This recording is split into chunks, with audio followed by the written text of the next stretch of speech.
¿Qué nos indica eso? Que el mundo se ha acercado y se ha dado un fenómeno que es la globalización. ¿Sí? El mundo está... Pedro Agustín Díaz Arenas, profesor de la Universidad Nacional, que tiene un texto que se llama Estado y Tercer Mundo, él planteaba, el mundo está integrado, está integrado. Usted puede llegar hasta el África, puede llegar hasta Asia y no tiene que durar meses, sino unas horas por el transporte. ¿Qué hace eso? Que si los sujetos de derecho internacional se acercan, eso hace que surjan relaciones entre ellos. ¿Sí?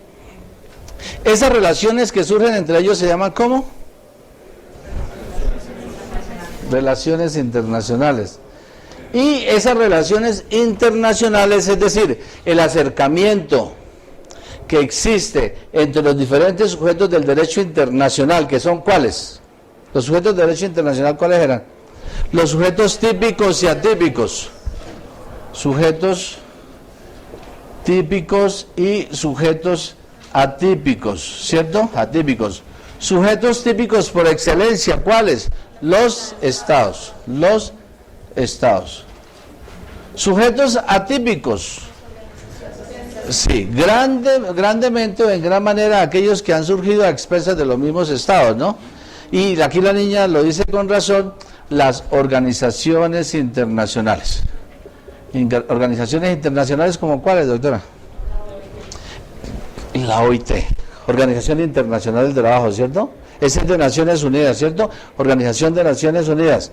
Yo quiero recordarles que es en el derecho internacional que surgen las relaciones internacionales y quiero decirles que en la época moderna y que la primera organización internacional que surgió fue ¿cuál?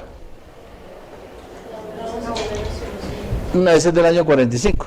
En el año 1918, Pacto de Versalles, terminación de la Primera Guerra Mundial.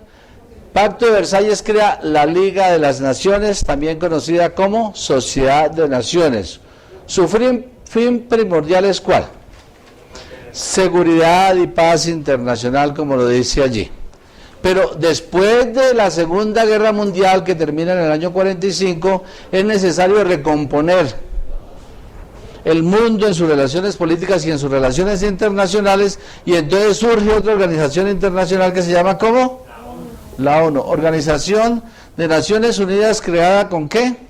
Con el Pacto de San Francisco, 1945. Y ahí hay una explosión de organizaciones internacionales grandes. Hay unas de tipo internacional, universal, y otras que son de tipo regional. ¿Qué regionales conocen ustedes? Organizaciones internacionales que conozcan ustedes. La OEA, Organización de Estados Americanos. ¿Cuál otra? ¿La qué? Pudiese ser. El carácter, lo importante es que tenga un carácter público, que surja por la voluntad de los estados, porque son sujetos de derecho internacional público.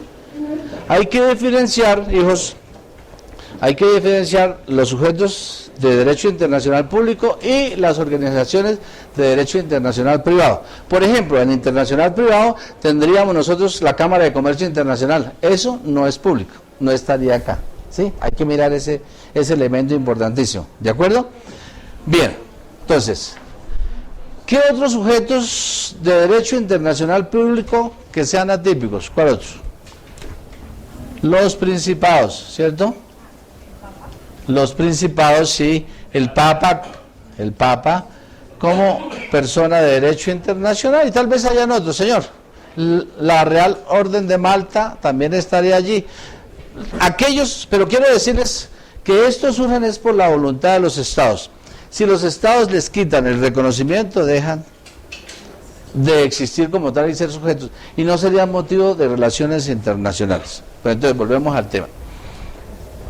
Las relaciones internacionales surgen es por el desarrollo de las comunicaciones, el acercamiento de los estados, la globalización, la integración. Y es necesario que esas relaciones internacionales se regulen, que se fijen unas reglas que sean más o menos confiables. ¿Quién fijará esas reglas? Los estados. ¿Y en qué tipo de derecho se fijan esas reglas? En el derecho internacional público.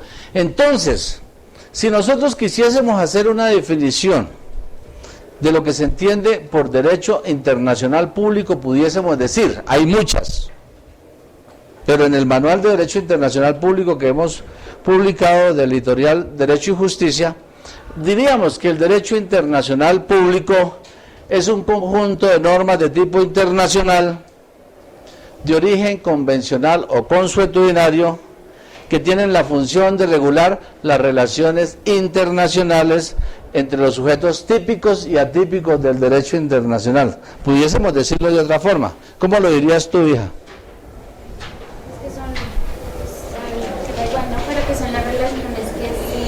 ¿El derecho internacional público son las relaciones o ellas regulan las relaciones? Regula las relaciones internacionales entre los diferentes estados. Podríamos decir que el derecho internacional público son normas internacionales de regulación de las relaciones internacionales entre los estados, las organizaciones internacionales y los demás sujetos del derecho internacional público. Pudiéramos